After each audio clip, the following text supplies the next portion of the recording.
mendhambikes.com. I just made a video talking about one of their stellar deals, the Able Core 29, under $265, even cheaper with the KevCentral coupon code. Today, another bike from Mendham Bikes, but this one's not Able Bike Company. This is a more storied name in cycling, Univega. The name goes back a long way. This new model, the Rover RM29, this isn't a street bike, this is a mountain bike, a 29er mountain bike. And if you know much about the Univega name, you'll know it was always made in the USA. Well, look at this, Univega USA, because this too is at least assembled in the United States. How about that? And get this price before I even get into the features. $284.99.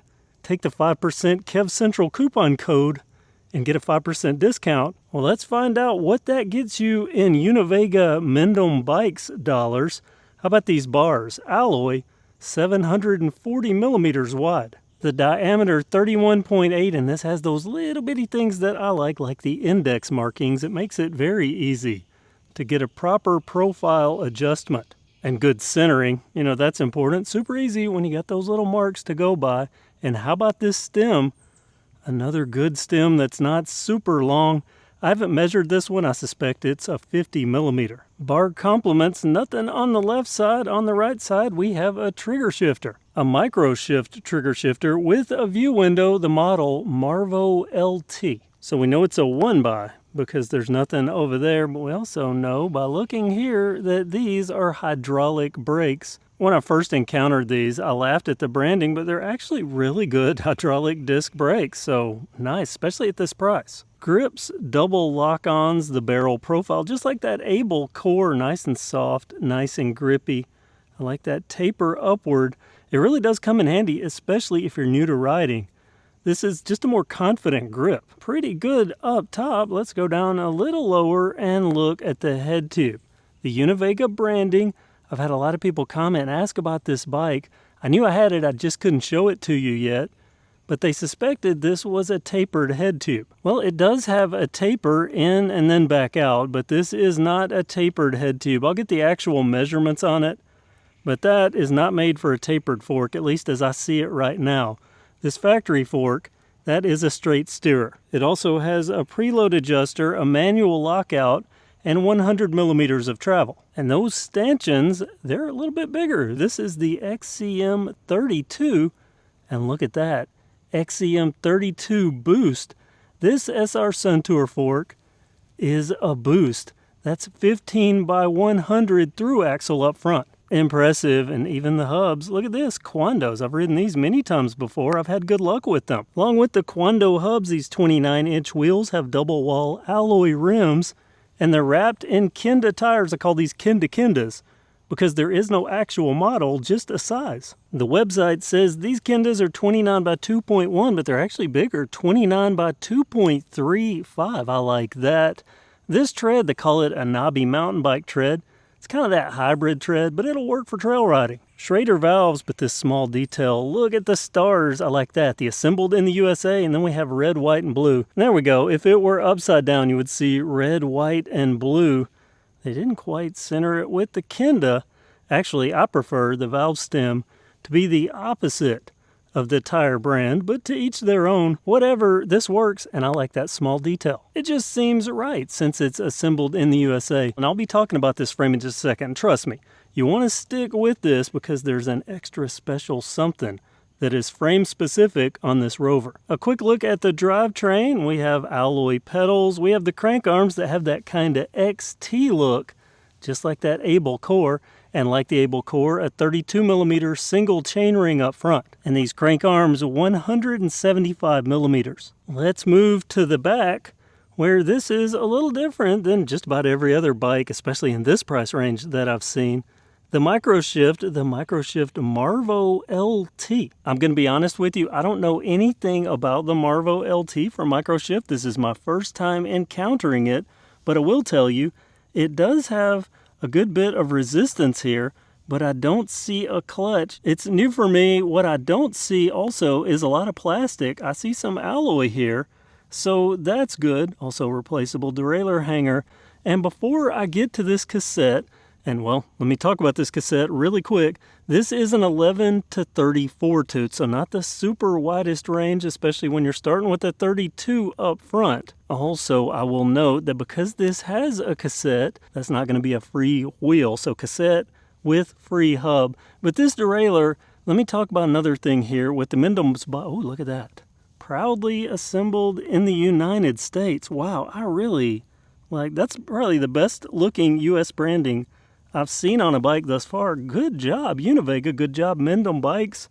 Kent, that is associated, so it's odds are maybe I visited the factory that assembled this at one point that I will be going back to. Hopefully very soon, once we get past all this hurricane stuff. I got a little sidetracked with the USA stuff here, but back to the cassette, back to this rear group set with this Marvo LT. Now, I didn't know anything about this, and when I took this out of the box, I could not get it adjusted properly. As a matter of fact, the jockey wheel was all up in the cassette. I didn't know what was going on with this. And then finally I figured out the rear wheel wasn't even on. It was kind of dislodged. And there's a couple of things about this bike that you need to know. This is a bike brand made for bike shops. So it's boxed that way. And that means there's some assembly details that the average person is going to need to take note of, or possibly use the $75 rebate on the Mendham Bikes website, because there's a couple of unique things. When I look in an accessory bag and I see crimp ends for cables, I know that it's not made for the average person. Not only that, but the front brake caliper needs to be put on, and the front brake rotor. And if there's one thing that you want to torque down to a proper torque spec, it is brake rotor bolts. So if you're uncomfortable with that, don't have the tools for it, use the $75 rebate and take it to a bike shop. I mean, even if you had to spend an extra $30 over the rebate price, you would still be in at around $300 for a very, very nice bike, and a bike with sized frames. This alloy frame, and yes, look, you can put a rear rack on this. They do have bosses here, and there are bottle cage bosses. But this aluminum frame, this lightweight aluminum frame, how much does this bike weigh? A little bit more than the Able Core. Not the 31 pounds I was all happy about. This one's 33.5. That extra weight comes from up here. This fork, when you have 32 millimeter stanchions, that's more metal.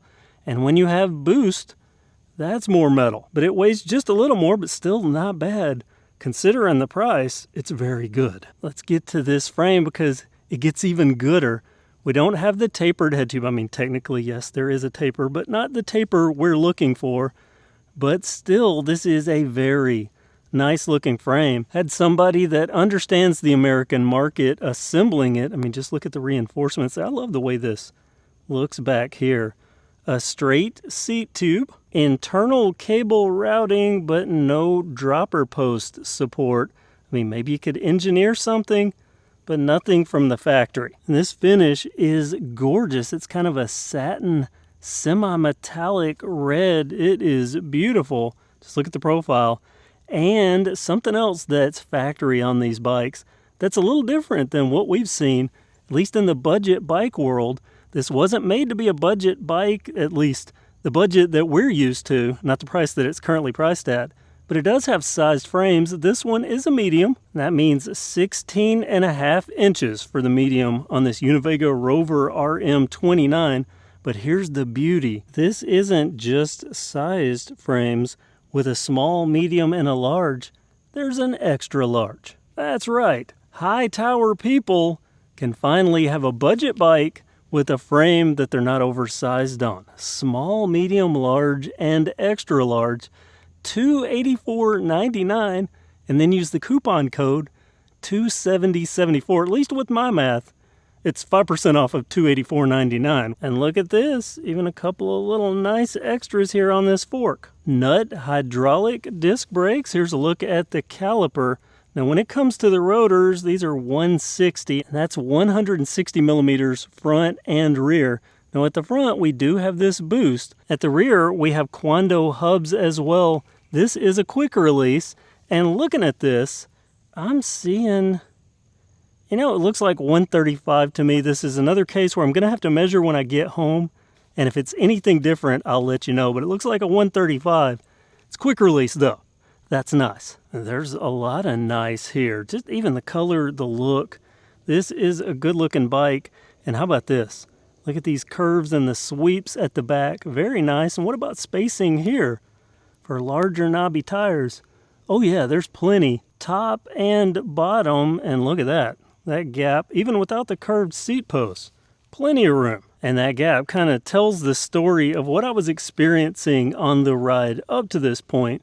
We're about to ride this down the trail, but first a couple of more features. No dropper, but a quick release seat post clamp. This is a 30.9 diameter seat post. It is indexed. And on top, that Univega branded saddle, Univega USA branded. You know, on my ride up at least, this was very comfortable. If you are a kickstand person, there are no mounts that I see anywhere on this. More little details. The internal cable routing has grommets. And that's grommets up top and at the bottom. A lot of times that's just an open hole. Not on this bike. The obligatory warning stickers for anybody that's interested. I'm seeing some good stuff for the dollar, especially the sized frames with 4 sizes. When have you seen that on a bike at this price? And boost at this price? Very nice. I already have an idea of the ride because I rode it up the trail. Let's break away and talk about that hill climbing for a second from famed hill climbing complainer Kev here.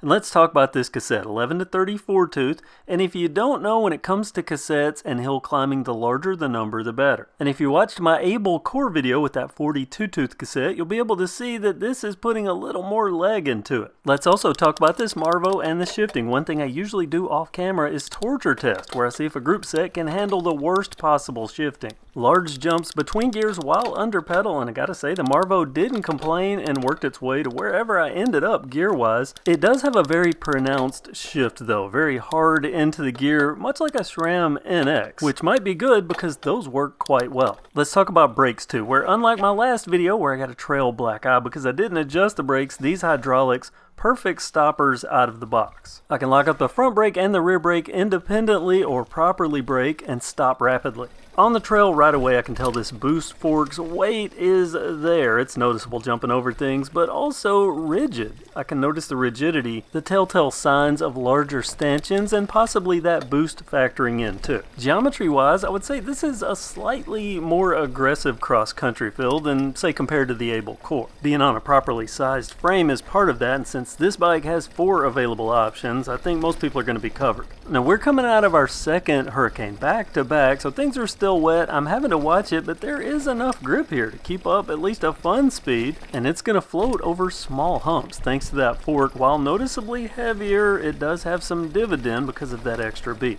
The brakes are a noticeable improvement for me, at least anytime I go from mechanical disc brakes to hydraulics, with one exception. Years ago I bought some generic hydraulics. I can't remember the brand. It started with an A, but I only used them one time and then the brand disappeared, and that was for a reason. Other than that, hydraulic disc brakes are almost always better, and in the case with these nut brakes, they're working great for me, and this is out of the box, and they afford me the luxury of avoiding my previous brake-related issue. Not today, you don't get me this time, trail. And when not climbing this gear range, it's more than usable, as opposed to climbing where I want a big number for the cassette. Downhill on the trail, you want a low number. And the 11 on that 11 to 34 tooth cassette, it's more than enough for even the speed hounds. The Marvo LT derailleur, now that definitely does not have a clutch. It gets a little loud over bumps, but at no point in any of my 2 rides on this bike has it dropped a chain or even jumped a gear when I wasn't shifting. This is a pleasant ride, I think good for entry-level riders, and can scale up a bit. Let me close out by going over my post-ride likes and dislikes and overall opinions, and I'm going to start with opinion 1. This may or may not matter to you, but I like that at this price I can get something that American workers have put together. I like the overall scope of this build, and I'm not going to go back over each and every component, but I will say at this price, I think it's a fair compliment. And everything just works. Plus this $75 Pro Assembly rebate means that even the most unskilled bike owners can have a bike professionally assembled and have a quality ride on the cheap. One that has, as budget bikes go, especially at this low of a price, a fork that has a boost. Even the hubs, that little bit extra for very low dollar. And the frame. Non-taper is either going to matter to you or it's not, but the 4 frame sizes, having an XL option, as I've already mentioned, for people that have never had that at this price on a very affordable bike, it's a first for me. There are actually a lot of firsts for me here. This is my first ride on a Univega. The Marvo LT, well really this entire rear group set. Now this is my first experience with the Marvo LT. I can tell you this rear cassette range, a little bit limiting, but I think usable given the price. I scale expectations with price. The Marvo, a little bouncy, no clutch, but it never lost a chain, it never lost track. And Marvo max cassette size up to 36 tooth. Personally, I wouldn't really change anything about this bike. Given the price, I would just buy it as is. Even the saddle's comfortable. I would buy it as is, ride it as is, with proper bike setup if you don't know how to get it set up, and you can get that $75 rebate for that. And then I would save money for knobbier tires for my local trails when these wore out. I think it's an attractive bike. I like the multiple size frames. These are screen printed or clear coated over, so bike stealthers, you're not going to be able to unbrand this easily, but why would you want to? I mean, Univega. Lack of dropper support is an omission, so that's something to factor in, but this bike was manufactured in 2021 according to the frame, and that was right at the point where we first started seeing that on budget bikes. I'm curious how many people that really matters for. The same with the tapered head tube or the lack thereof. Given that this is a boost fork, that's kind of an oddball for a non-taper. So what do you think? Comment about, oh, and how about this? Look at this for the brake indexing people. Look at how well that pad rotor indexing is on this bike. Let me go ahead and wrap this up because for me, I think this is a really good bike for $284.99, and per the Mendham Bikes website, free shipping and the $75 rebate available through Mendham Bikes if you want to have a bike shop put it together. And don't forget, you can get 5% off that $284.99 by using the coupon code KevCentral. Why not save money? Even a better deal given the lower dollar. And also, let me tell you, these mendhambikes.com bikes, anything you see on there, as far as I understand it, these are closeout bikes. So what's there is there, and once it's gone, it's gone. As far as this bike goes, it's being donated to a local nonprofit as soon as my filming and testing is completed. And that's my opinions. What are yours? Comment below. Let me know. I look forward to hearing what you have to say. Thanks for watching. Subscribe if you haven't already. I have more bikes coming from Mendham Bikes and a few others. I'm sure you're going to want to see those. And also, don't forget, you can save an extra 5% on anything at Mendham Bikes with the coupon code KevCentral. Have a great day.